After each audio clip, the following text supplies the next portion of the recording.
Hey guys, welcome back to the 45 channel, and today we're back on our 200-mile-an-hour MR2 project. As some of you may know, the engine blew up in the last video, so today's job is to get this engine out, and then between Christmas and New Year, we can get this thing rebuilt and all ready to hopefully get Badger 5 to map this thing to over 600 horsepower.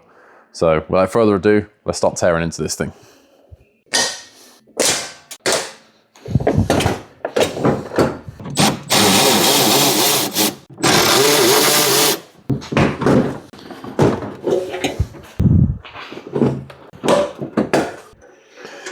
If you put your hardware back where it came from, you can't lose it. Top tip.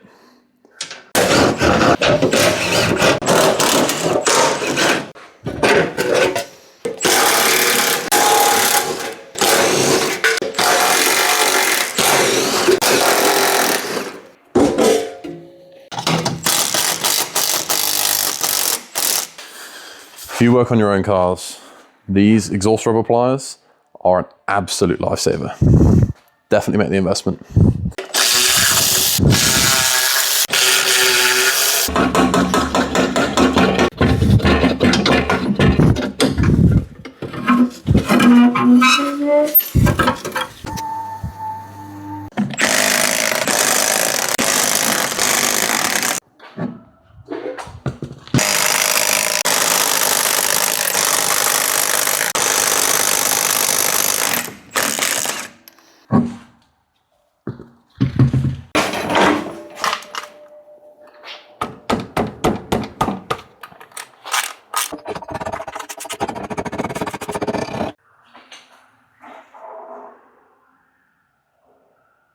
Now this is pretty good news. While there is, it actually looks worse on camera, but while there is a bit of a shimmer in this oil, it's not horrendous. You know, it still looks black coming out of the engine, which gives me hope. You know, fingers crossed this crank and block are salvageable. Like I say, this looks way worse on camera than it actually looks in person. You can't even see most of these bubbles that are there, so yeah, ideal. We will keep going, draining fluids, pulling bits off, and yeah, get this thing out. Okay, so we're going to whip out the CV joints now, inner CVs. That'll give us enough room just to swing these down. I was going to take the subframe out. I'm actually now thinking of leaving the subframe in, just dropping the shafts and hoping that with both manifolds off, we can drop it out. There's no real right or wrong way of doing this, obviously. It's just take it as it comes. Classic. Go magnet fishing for that one now.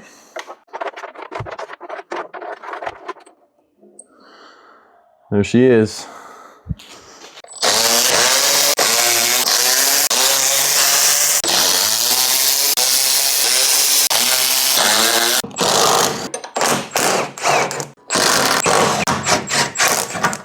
Just for those of you who don't know, these are the guys that you get the kit from. I'll come across, yeah. Zaraski Motorsport. I may be butchering that, but these are the guys that you can get this kit from. If you want to build one of these things yourself, I mean, you guys are about to see how wild these things can become, but even stock, 260, 280 horsepower on a standard KO4 car, these things are nuts. So hit up Zaraski Motorsport if you do want one of these kits. They're, yeah, these cars are incredible with a 180T, so I think everyone should have one.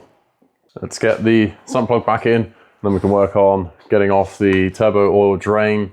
This bracket up here, I'm not sure if you can see. Oh, let me get in there. The turbo bracket just here.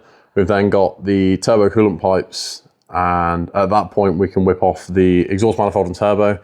And then when we come back down, we will pull off the inlet manifold. And then at that point, we are gear cables, clutch line, and loom away from being able to undo the engine mounts and start to drop this thing out. As I say, guys, these things are unbelievably easy to work on. These cars in general, the MR2s, get a bad rap compared to the MX5. I've had both, and from my experience at least, unless you're doing anything on the front side of the engine, like right up against the bulkhead, these things are just easier to work on. They are sort of a front wheel drive layout. Maybe that's why I've done most of my career on front wheel drive stuff. But these things are really, really easy to work on. They don't rust like MX5s. They're super, super simple. Don't be afraid of the mid-rear setup. it is not as bad as anyone will have you believe. It really isn't. Anyone who tells you these things are difficult to work on either doesn't have a clue what they're doing or they haven't worked on one. And that is a hill I will die on. We're now going to get the turbo off. These bolts do have a habit of snapping. The heads snap off of them. Hopefully we don't go down that road.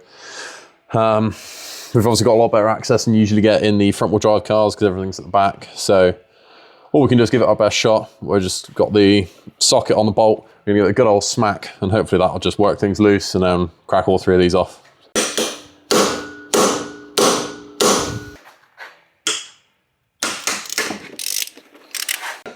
Yep, that came undone. Wasn't really sure at first, but that has come undone. 2 to go.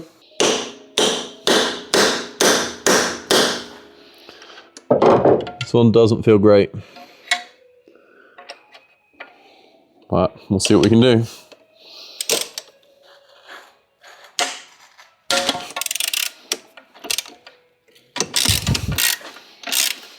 Okay, 2 for 2.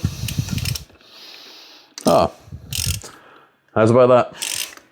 Third one is already completely loose. So there we go. That's that. So now we can get the turbochargers dropped down. You can see now what I meant. Now that we've got that turbo off, you can see those two. This one back here is the oil feed. This one at the front is our coolant feed. And you can kind of see, well, not really actually, but the coolant feed comes off the back of the turbo. So now that we've got it loosened off, I can get these two out, get that coolant return off the back of the turbo, and then that turbo can come out. And then now that the turbo's even just loosened off, you'll see why we needed it to come off before the manifold, because it blocks these studs in here. So now that's all off, you can start pulling it apart. Okay. So this is the turbo out of the car. This is a standard KO4 turbo. It was the one that came on the Audi TT donor car that I bought. The turbo itself's in pretty good condition. Very little play. It is the KKK KO4 unit. Yeah, nothing fancy. This turbo will do, a good one will do 280, 290 maybe at push. Realistically, you can see about 260 out of these units. But the biggest restriction with them is this absolutely tiny, tiny exhaust housing. This generates a hell of a lot of heat. It gives you a terrible turbocharger efficiency, so you can't end up with very high intake temperatures as a result of this. So overall, it's going to be a huge upgrade of what we're putting on there. One negative thing I will say about this swap kit that I bought is it does away with the EGT sensor and the speed sensor on the gearbox. The vehicle speed sensor, you can see here, I haven't unplugged that. It's just removed. And they also removed the oil level sensor from the ECU, from the wiring loom, which doesn't make a huge amount of sense to me. You know, they're all handy things, especially the EGT. When you're gonna be tuning these things, you want EGT reference. So it's not ideal. If I can, I'm gonna see if I can get the wiring for the speed sensor, which you can just see up there again, and the EGT sensor. And if I can get all of that put on with my new turbo setup, that's what I'll be looking to do. Like I say, it's not necessarily going to be an issue with a standard car making standard power, but I mean, let's be honest, Audi put it on there for a reason, and it's a huge tuning tool as well to know how hard you can push things and how much is left in your setup. So it's something that I will be adding back. Whether it will get done immediately or not, I'm not entirely sure, but it will be going back on this car. But other than that, I think this kit, if you're going to buy one yourself, this kit is pretty comprehensive. That just confuses me. I don't really know why they decided to do that. But without further ado, let's get this exhaust manifold off, charge cooler out, inlet manifold off, and let's just get this thing dropped. It's enough talking now.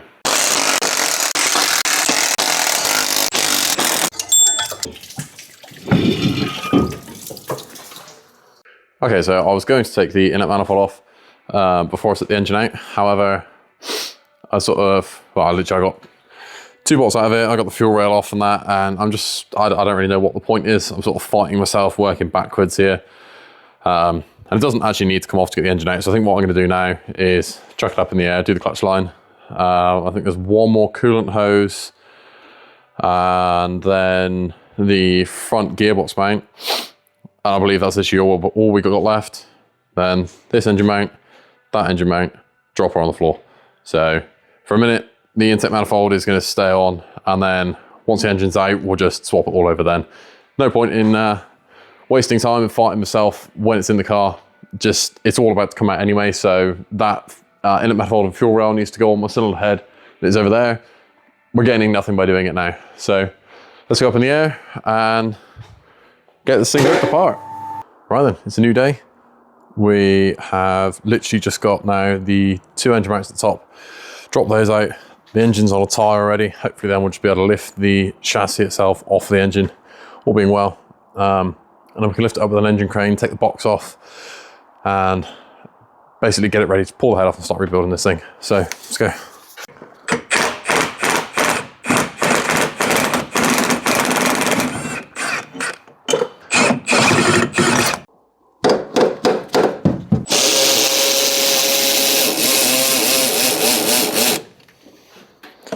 That bolt's just about to come out. Put a bit more load on that tyre.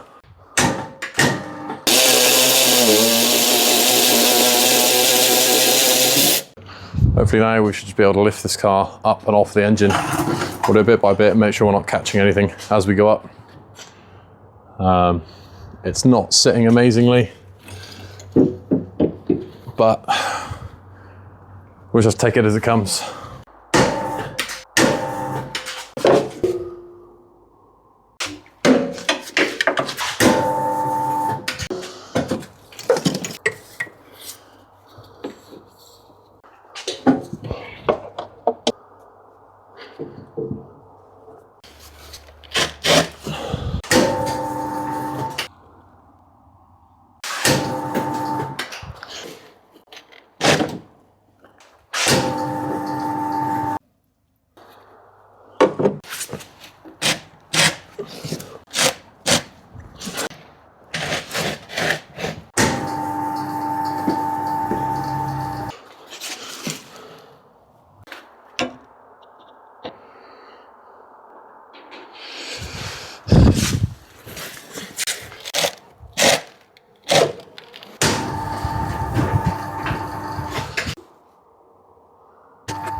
And there we have it.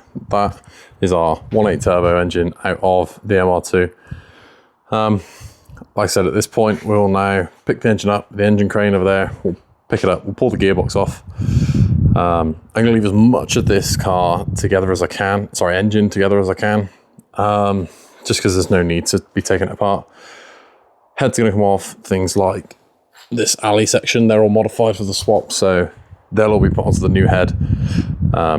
But yeah, basically now the job is to pull the gearbox off because we've got clutch and flywheel to go on, change the head over for our large bore head with the Supertech valve train NA cams, and then we're going to put the ZRP rods in the bottom end of this. We've got a new oil pump, King race bearings, ARP rods, etc. So we will throw all of that together, chuck it in there, and put the big turbo on then. We'll have to modify the kit a little bit, but once the big turbo goes on, we'll then get hold of Bill at Badger 5, get the car up to him one way or another, and then that should be all we need for this thing to be a 200-mile-an-hour capable car.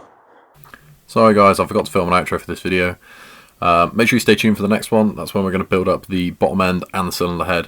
We had a lot of issues in this video, but most of them we managed to overcome. So pretty good overall. It'll be released sometime next week. So thanks for watching guys. Make sure you like and subscribe so you don't miss out on any future content. And yeah, this thing is really coming together now. Hopefully it will be ready for mapping by the new year. Cheers guys.